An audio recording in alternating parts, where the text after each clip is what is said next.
good morning madlang chicken. Ayan guys, so 2 weeks na sila, 2 weeks. Nadanunan nentay punsyun nga naragsak, nga nagtitipunan sida nga naimas.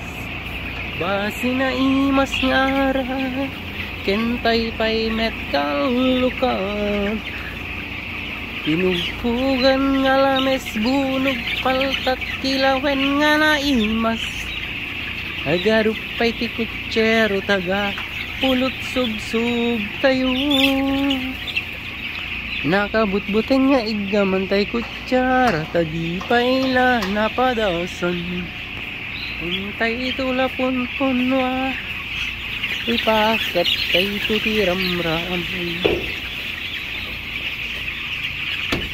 Ini kayo analanit-lanitan ngenu awanan kat dayti kamiseta tayo bilanggang ken ginulay ay hagimasan ay pugo. Kaya na sila guys, kalat na hanggang sa likod.